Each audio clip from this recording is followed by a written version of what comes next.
Good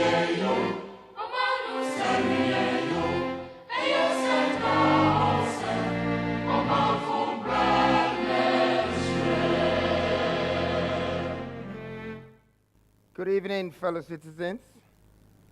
I come to you this evening to present to you what I call the real state of the nation address.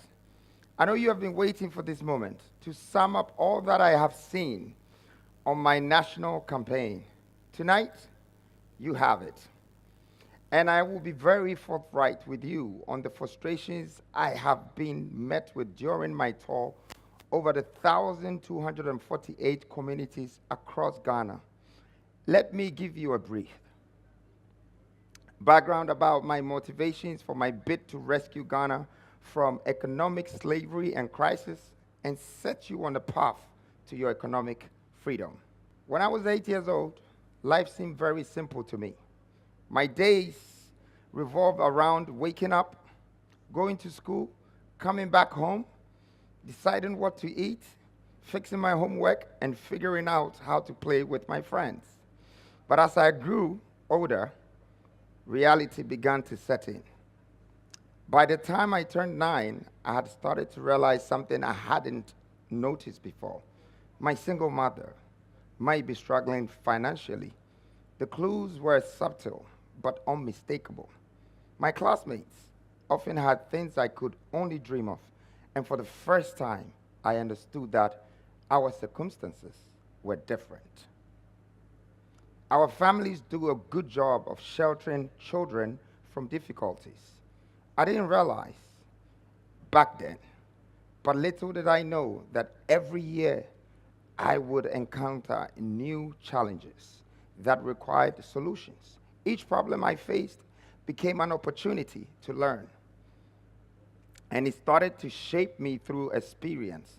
I see these experiences as the foundation of wisdom.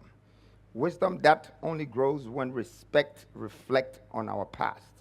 Now, I understand that problems are natural. It's a part of life. And solutions are what propel us forward into maturity. By embracing these two principles, acknowledging problems and seeking solutions, I have continued to grow, using each challenge as building block for personal development. This gives us a chance to create our paths. I didn't know exactly where I was headed, but I began to notice that my thoughts were no longer just about myself. They often extended to the people around me. I saw this clearly when I realized my mom couldn't afford what other mothers could. This realization pushed me to think deeply, and over time, thinking became more than just a habit. It became a discipline.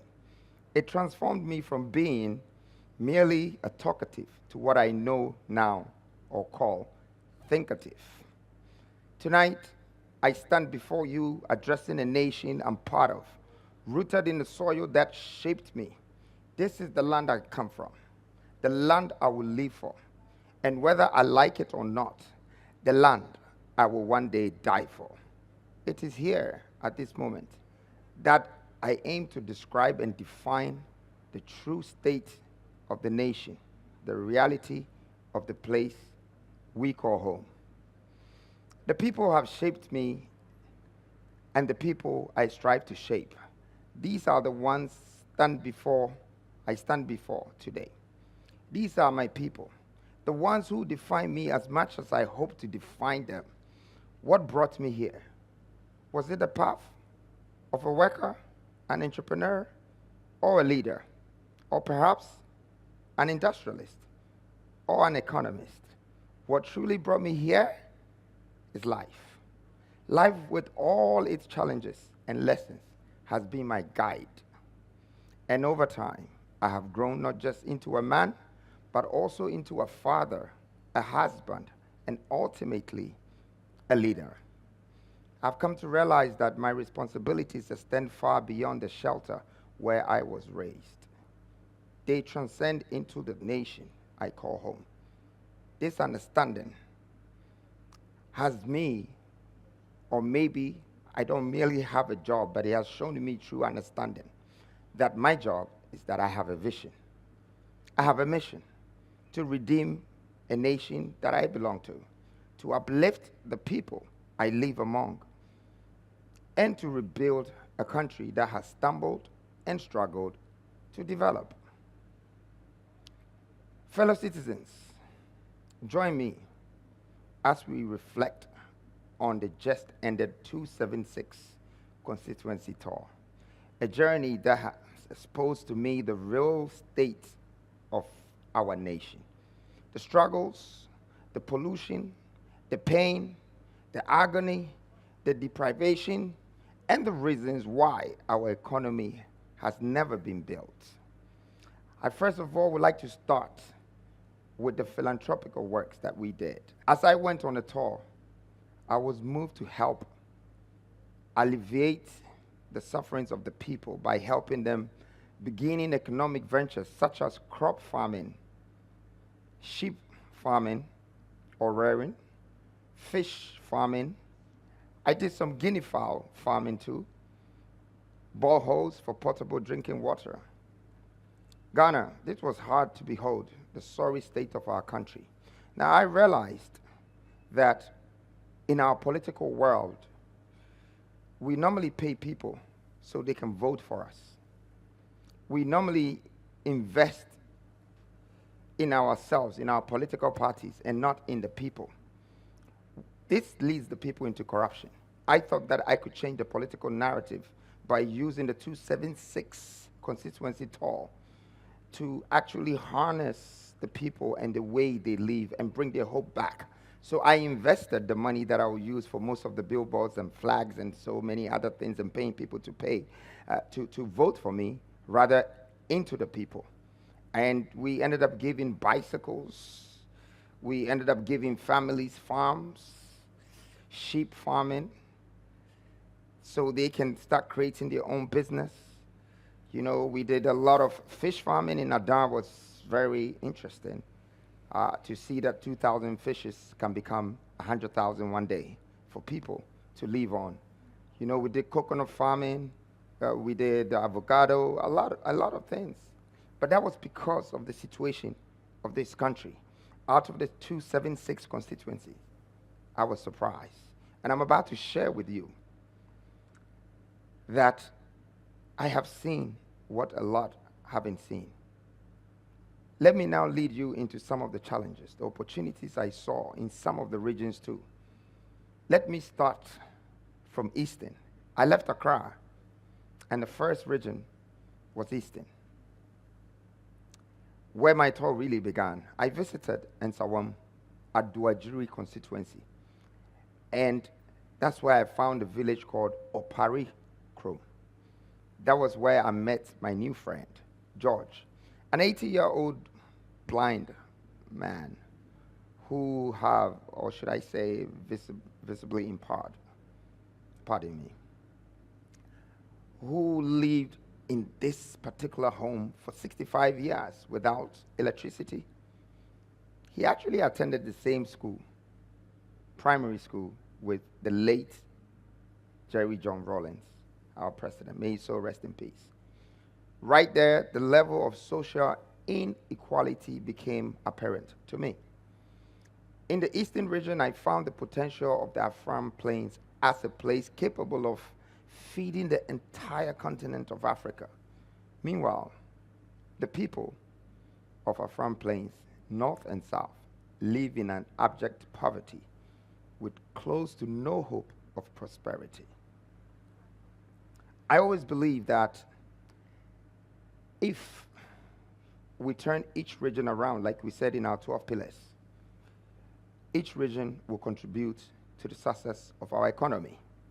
So for me, Eastern region, where you have Kwawu, you have Koforidia, you have Diamond, you have all of this, but the people are jobless, was my first warning in a tour.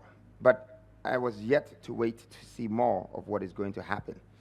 Now moving to Ashanti region was after I left the Eastern. I went to Ashanti region and Bono region.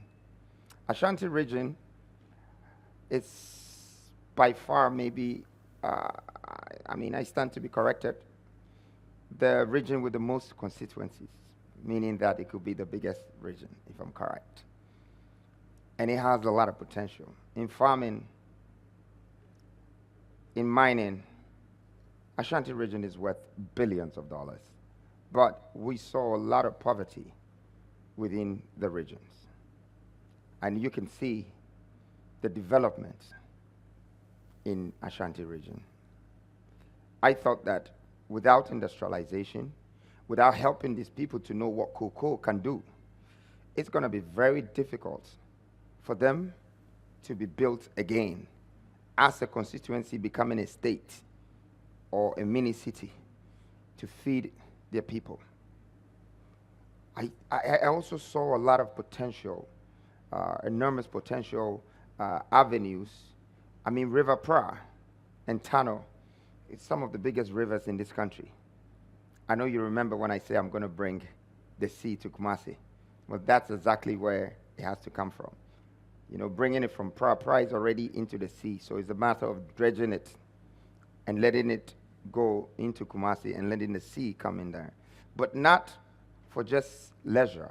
It will be for logistics. It will be for irrigation. It will be for a lot of things. This will position the regions to control a third of the projected 4.7 trillion national economic output. And assuming all these attributable reserves are harnessed, it will unite the regions.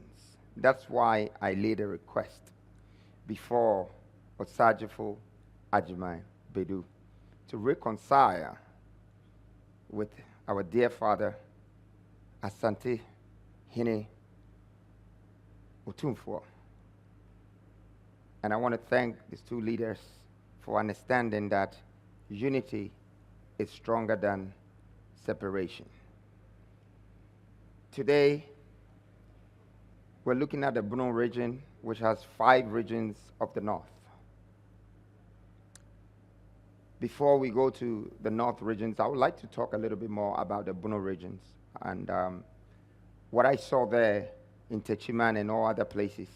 When I combine it with Ashanti, I know that the two can really help Ghana to revive its economy again. Before I go on, I would like to comment on all the women in the north. They have held these regions down. They work non-stop by traveling unimaginably long distance to defend for their families. It was here that I met Auntie Samantha, a woman in Wale Wale who has used kulikuli. I don't know if you all remember kulikuli, to cater for 7 children. Her story, it's impeccable. Just 50 meters from Samantha's house was a group of men who used imported thread to sew fugu and kente, but using a self-crafted wooden equipment wouldn't put them on a commercial level. With a lot of determination to work, I could see clearly that they are not equipped to do so. I believe that industrialization can help expand this talents and harness the skills in this area.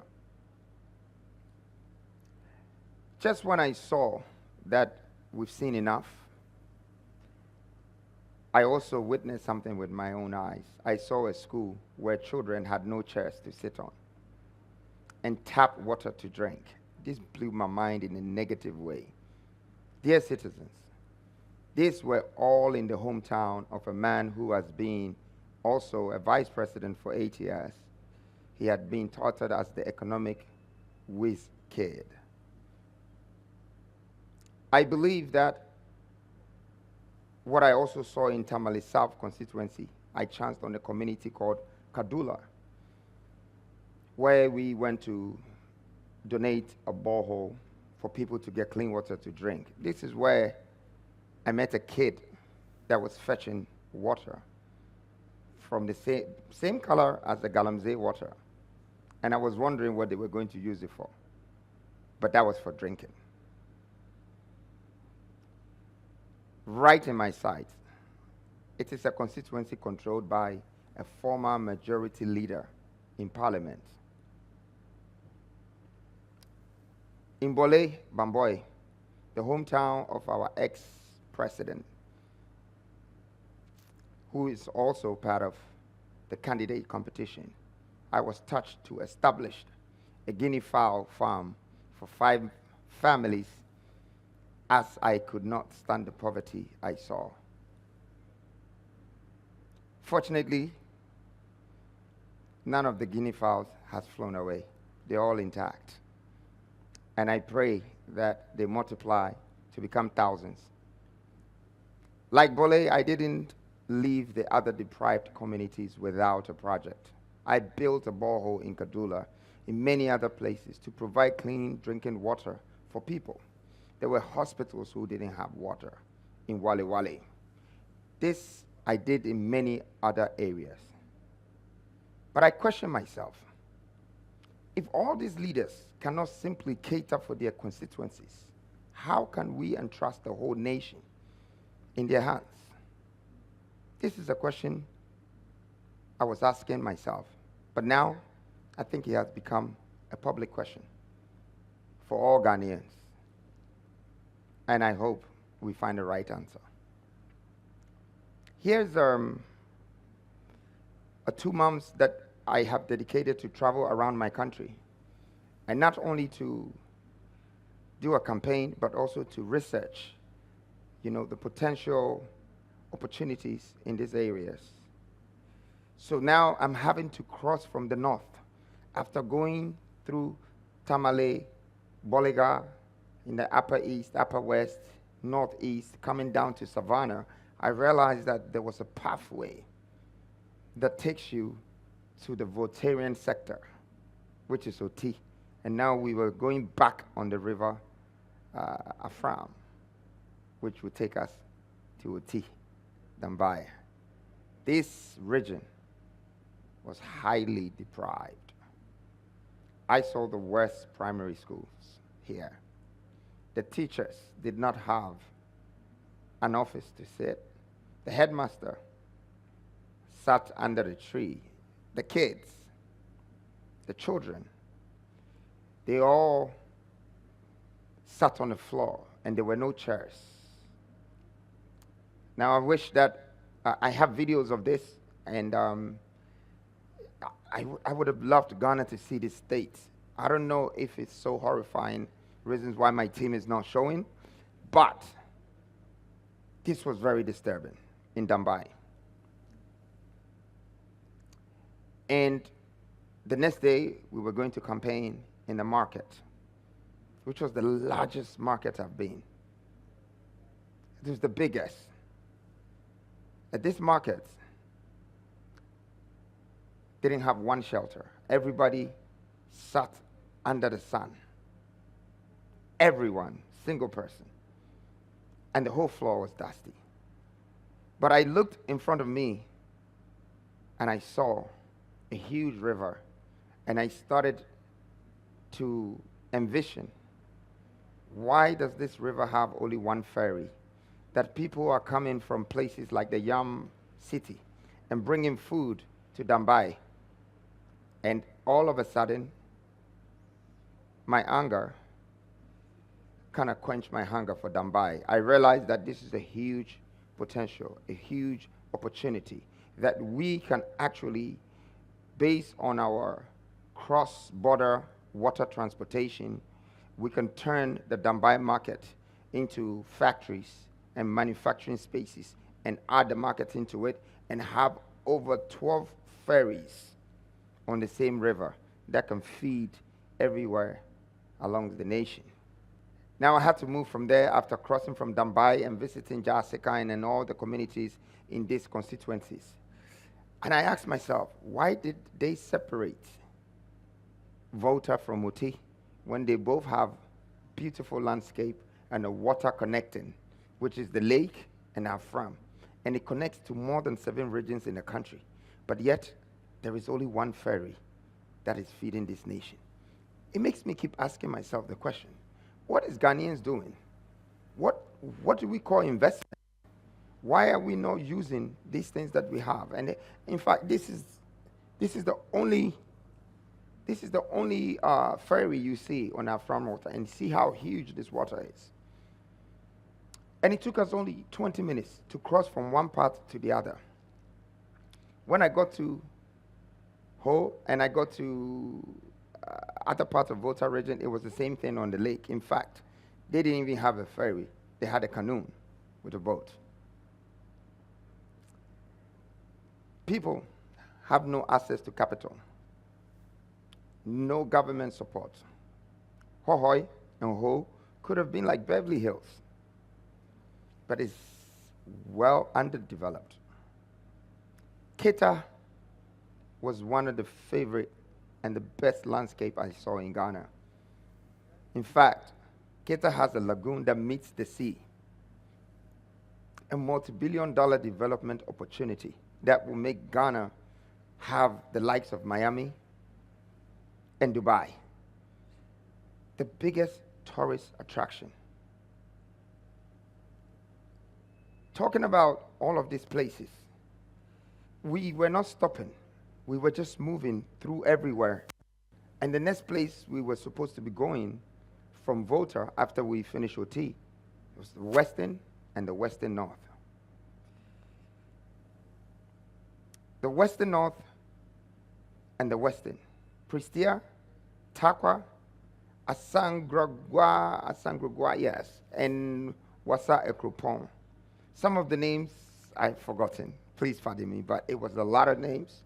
But I remember Wasa Ekropon very well. Prestia, we had over 5,000 youth, facing us, looking for opportunity, and they were expecting us. I can never, forget that very moment, how we were welcomed. But the thing is, we drove over 2 hours on untarred road. We saw that the largest gold mines owned by foreigners were situated in these areas. But worse roads, highly polluted environment. In fact, this is the richest region in the country, the Western. Our research says that it has over 1.7 trillion attributable reserves and arable lands for farming. But I was surprised how it was being used. It made me wonder, where did we go wrong? Where did we go wrong in Ghana? Now, I came to Central Region, and now I'm in Accra. Central Region, I did see one of the best palaces in Africa, in Central Region. But I believe that the value in Central Region has not been harnessed properly. The point, to summarize what I'm saying, is that I have discovered more poverty. I have discovered more pain, more struggle, pollution, and no hope with this trip. And I've realized that our leaders haven't invested in the people, in the constituencies, 276 constituencies. I've realized that that's what forms the entire parliamentarians. Well, tonight, I want to tell everyone that is listening to me that I've had the opportunity to travel around Ghana, and I've had the chance to see what we live for and how bad we have treated our people. And that did not bring me down, but rather it inspired me and made me realize that we have work to do. It doesn't matter. And I'm not here to bring down any party in the past. And I'm not here to also talk about the past that we've done wrong. I'm here to talk about the best of solution for us to go forward, to be able to build our nation and give opportunity equally to the citizens of this country. I believe that they also deserve a fair share of their own equity. The New Force, we stand for these priorities, to empower people and to create jobs for them. On that note, fellow citizens, in the next 48 hours, a few of us will be going to the polls. Our bold security officers, our dedicated ambulance service workers, the customs service, the prisons, the immigration, and the Ghana Armed Forces shall be exercising their franchise. I want to first of all thank them wholeheartedly for their dedication to this nation. I have personally been a big beneficiary of the selflessness of the police service and the army this year, but I am saddened by your mere salary, poor pensions and benefits, poor accommodations. During my policy lunch in September, I spoke to you about the SNIT revolution, which is part of the 12 pillars. You can access it. A total restructuring of the SNIT into a state insurance corporation that allows you to make claims after 5 years. These claims can be made against your accommodation, your health, and your children's education, or even yourself. I've also told you about my commitment to increasing your salaries drastically by ushering you all into the 16th regional industrial revolution. I know this salary is not enough until it moves from low income to mid income. Our economy cannot be sustained. I want you soldiers to manufacture your own uniforms and also the uniforms for the police of this country, and because of that, and be the CEOs of the manufacturing that I will introduce into these governmental institutions. Construction companies, the army, the defense center can help, the police center can help. I want you to be a part of the economic development of this nation and not just security officers. Under my leadership, there will be many other avenues for you to generate extra revenue, income, so that you will not be forced to be puppets of any ruling government, but truly serve the national interest. Lastly, I want you to have what you truly deserve when you go for peacekeeping. You receive some of the smallest stipends in Africa, and I'm going to end that. Now to our media men and journalists. I appreciate your efforts.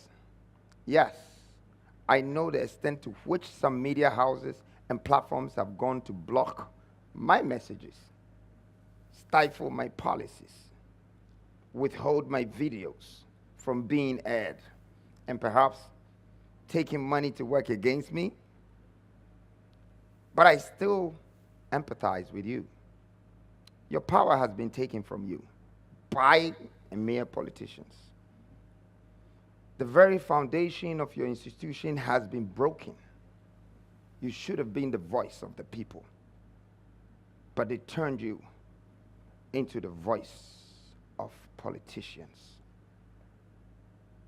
I want to tell you that you control the sentiments of the people, and that is a very delicate position.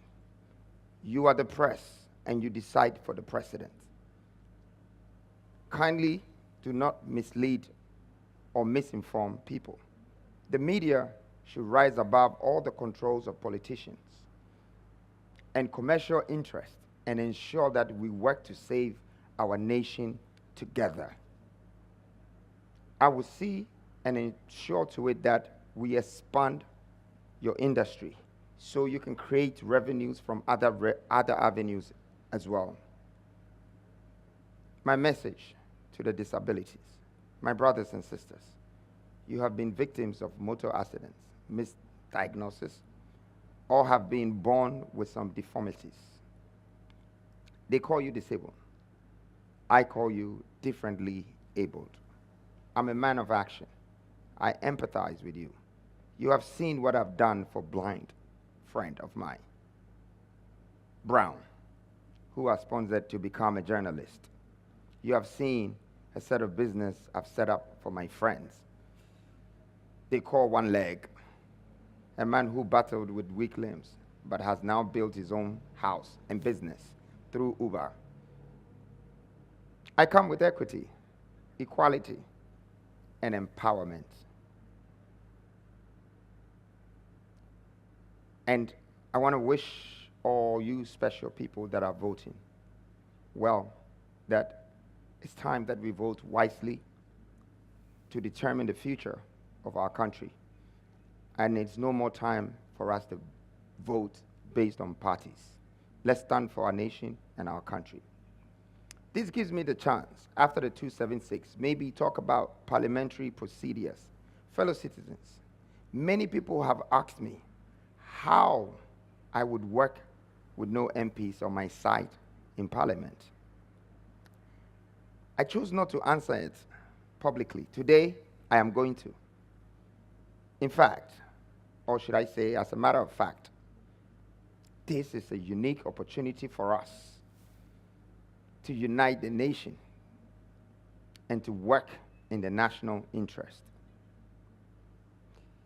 I realized when I was doing the 276 that every single constituency that has an MP who makes the laws for this constituency has not seen to it the laws being effective. And that's why all the constituencies were undeveloped. These are the same people that are our parliamentarians. But I have no problem with that. The good thing is, today we might have 276 parliamentarians. If one party wins, their parliamentarian stands behind them, and the other one fights them. But here's the unique opportunity that I'm about to share with Ghanaians in the position that I stand in today as New Force. Have you ever thought of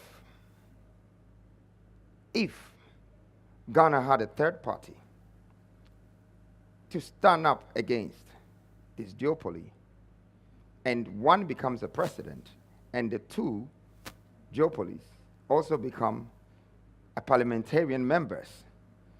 We will have no choice, but for the sake of Ghana, we would have the bargaining chip to come together to do what is right for Ghana, more so than our suggestions being leaned onto one side.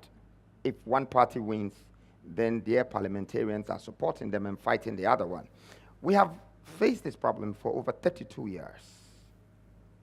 My point that I'm making is, as a young man, I'm not here to fight my elders, but I'm here to add value to the society I belong to. This is an opportunity that we have, a bargaining chip, to collate, to merge all these parliamentarians and the new leaders of the new generation, so we can go ahead and harness Ghana together.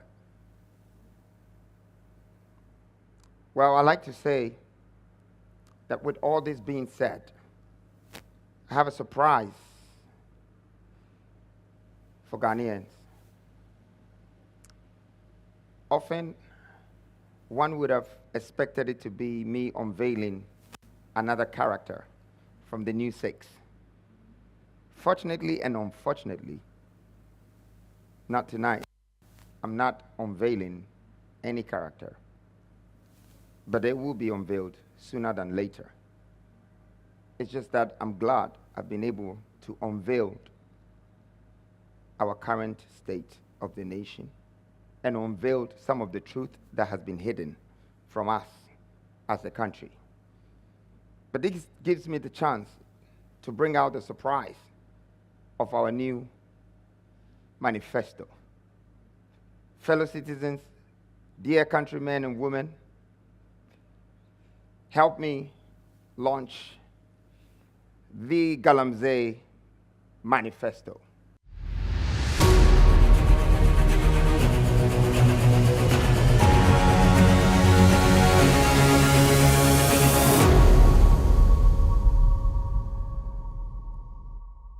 Well, thank you, dear countrymen and women. On my tour, going around this country, what really broke my heart the most was seeing our lands and waters completely destroyed without shame. The use of state machinery to protect the perpetrators of this and the looming danger that beholds Ghanaians living in this community and the entire nation as a whole.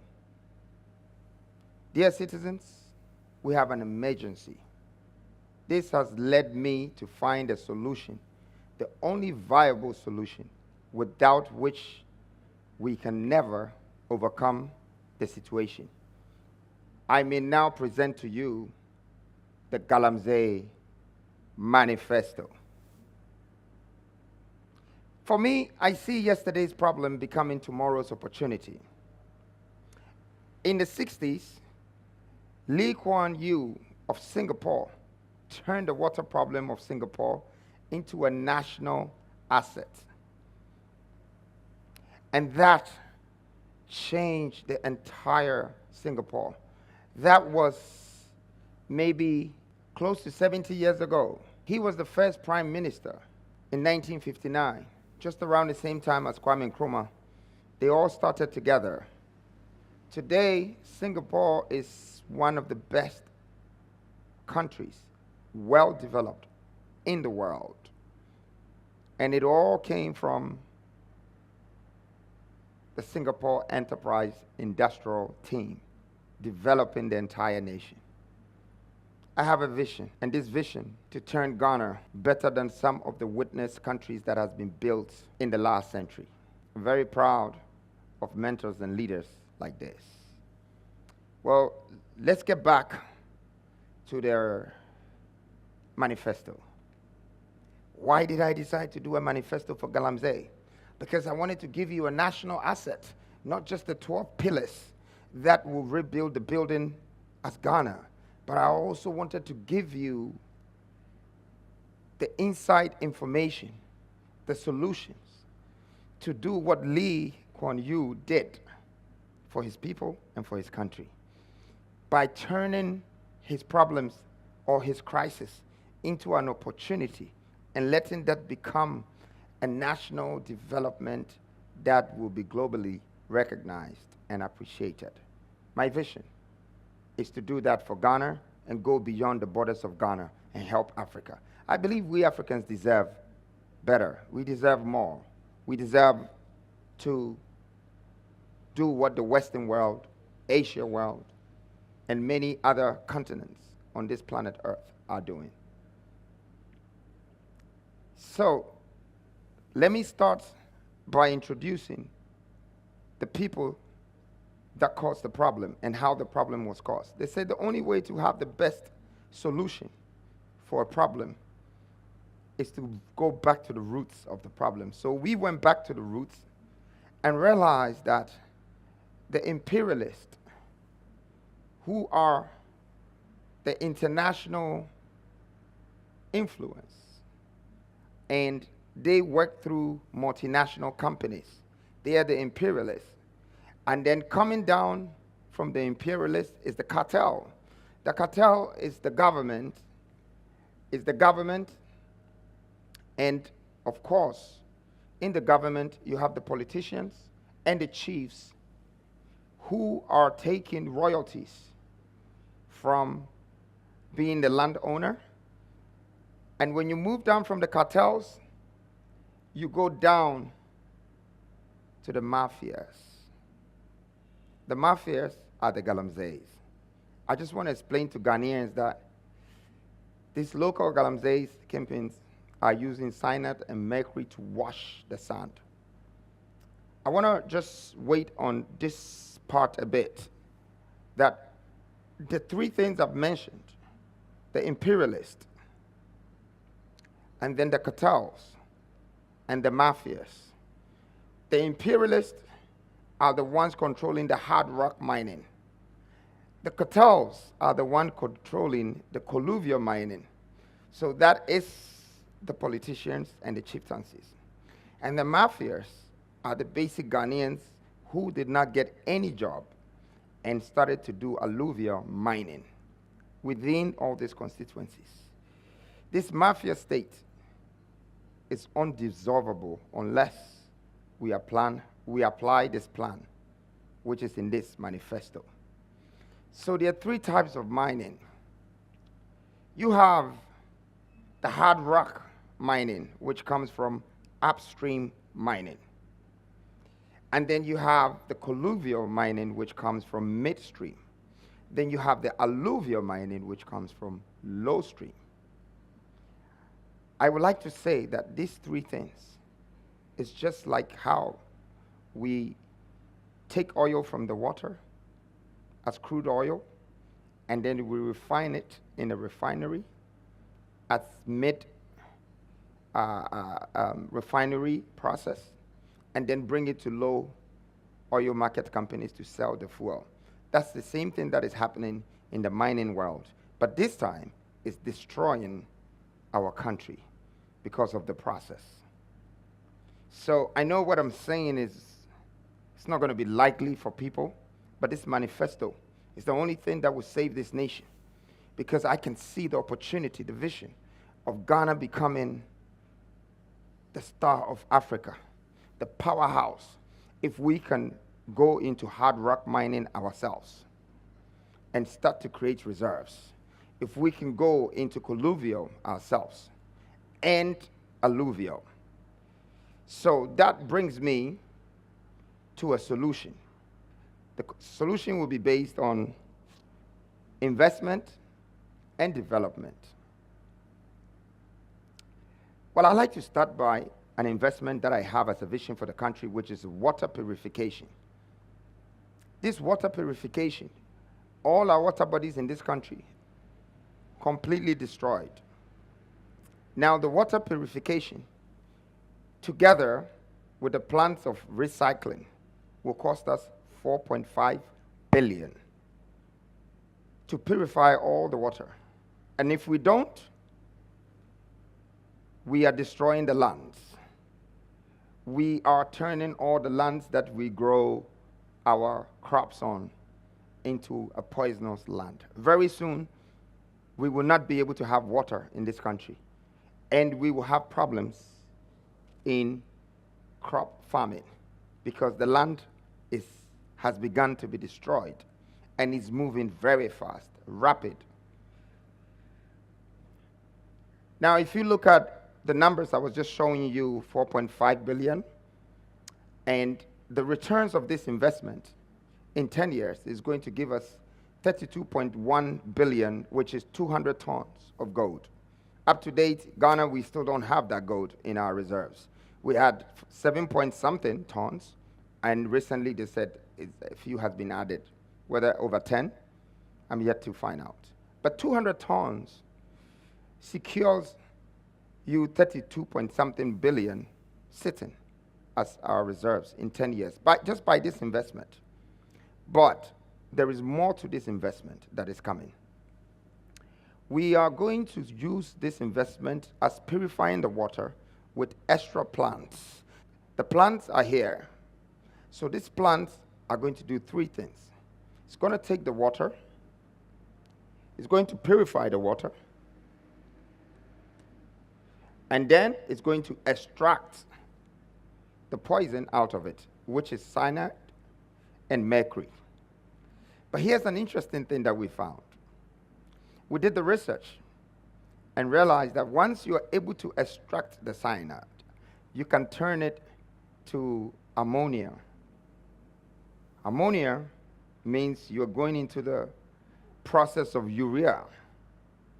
And urea is fertilizer. Currently, we import fertilizers for all farmers.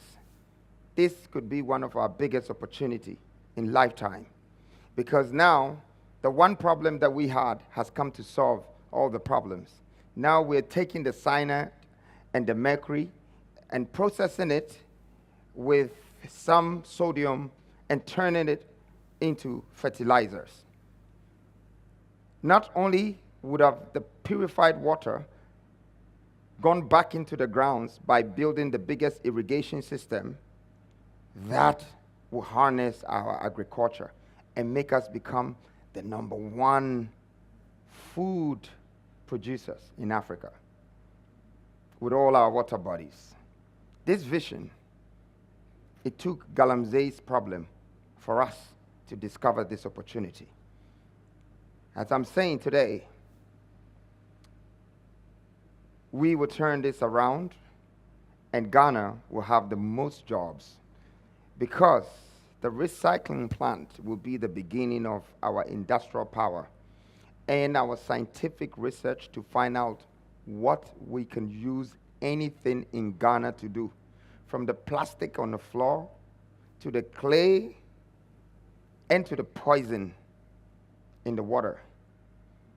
Now, not to forget, this same water, we have no choice but to purify it because our second pillar in this country is to connect all the waters and make it build a water transportation to connect the regions and unify us in doing business. 200 tons of gold as reserves, still not enough. The Galamsey Manifesto has a plan to build our own upscale mining, which is more upstream mining, mid-scale, colluvial mining, and then low-scale mining. But whatever water that is being purified is going into farming. You need to put those pipes onto the ground, the pipelines, to create that. So there will be a whole circulation of manufacturing chain order. You are looking at a new Ghana being transformed through this. Now, I want to talk a little bit more about this opportunity of the Galamsey being turned into an industrial hub within the regions. What I saw in a lot of places in Ashanti region, there was almost every 2-3 miles, there was a valley with water that is poisoned and people in the water, sort of, washing the water with poison. So this is some kind of issue that it will be so difficult to resolve it if we don't give back to society. This plant is going to create jobs for the same people who were doing Galamsey. They will probably be paid more than they were receiving from chasing the gold crumbs. Purification, which is going to be 4.5 billion, would also create tens of thousands of jobs within the nation itself. So it's not like the 4.5 billion is going out of the country. The 4.5 billion would be payment that will go back onto Ghanaians as workers, whilst we turn that into billions of dollars. You saw it yourself, 32.1. As such, other ideas around this gold industry, I like to say that the imperialists, who are companies like, or imperialists who support companies like Ashanti Goldfields, you might never know who the owner is because it says Ashanti Goldfields, or Goldfields, or many other fields. They all amount to trillions of dollars. When you go back just 40 years, 4 decades, in 8 to 9 regions, this amount of wealth has been extracted. We decided to do a bit of research and not investigate them, but it's public information to find out more. How are these people surviving and investing in our country and digging a hole, cracking a mountain, taking all the gold out, and not even covering it? I'm sure you saw it in my presentation for the Galamsey Part 2 video. Who is sponsoring them? I realize that most of these companies are also getting funds from financial institutions like IMF. My vision, my mission is to write off our debt with IMF, because we don't need to owe them, but we can simply have international commercial relationships with them. If they're interested in gold, they can definitely buy from us once we produce it ourselves. And not to say that we don't want any foreigner to also mine here. but we just don't want any foreigner to extract from here. And we don't get the skill set. That's why we're still washing our waters with sand, looking for gold crumbs.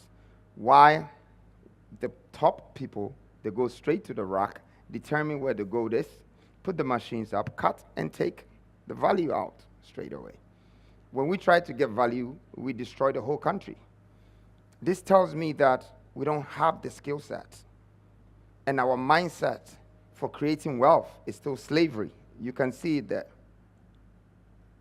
Because we are digging the soil and washing it with our hands. They are using machines to excavate, to crack into our stones. I stand here today because industrialization is the only way out for us as a nation to build ourselves. If we don't put this in place, and I don't just have to be president to do that, but I'm already on a mission to make sure that this is accomplished for Ghana and for the rest of African countries. We live by machines. We wake up in the morning and iron our clothes with machines. We are on the phone, it's a machine. We drive to work, it's a machine. None of these machines that we can build, and none of these machines that we are using. Over the tour in the 276, I realized that the most markets were on the roadside, and the most businesses were in the bush, where someone is excavating or moving the earth and extracting the wealth that we go back to either the IMFs or the World Bank to borrow for our economy. We cannot borrow money and fix our lands with it and pay our workers with it. We can only create wealth from what we have, from what belongs to us. And if we're able to turn it around, then we'll be in control of our wealth for the rest of our lives. Our children will adapt from it, they will learn from it, they will come with more skills, and there will be more intel to expand our vision. I have a vision, and I see Ghana being transformed to the likes of Dubai, America, and most of these Western countries that our children are running to, just to stop them from running away, because they don't come back anymore.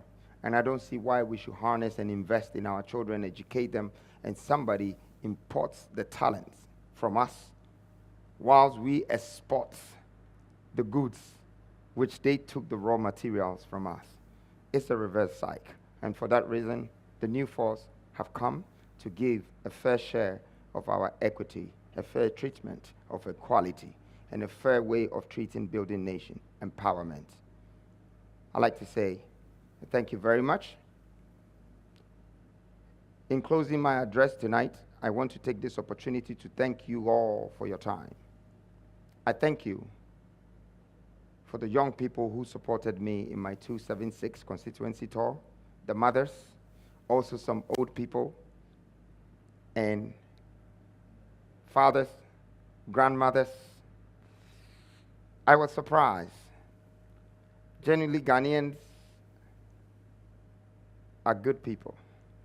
It's rather unfortunate that partisans or politicians have failed us. Our expectation of development is undermined by our own capacity and abilities. I'd like to say thank you to the regional coordinators too, the constituency executives, the electoral area comrades. It is now time to protect what we've worked for. We've worked so hard as a new force and as a new generational leaders. I would like to urge all of you to go out and vote peacefully. And after voting, Ghana as a nation, let's protect our ballot. Let's be reasonable, for this country is in shambles. Our economy is facing problems. Our currency is facing crisis. Our waters are polluted. The last thing we have left is our democratic constitution to govern the nation. And I'm urging the nation for us to do this peacefully so we can move forward and build our country and make it a better place and make Ghana great again. Thank you.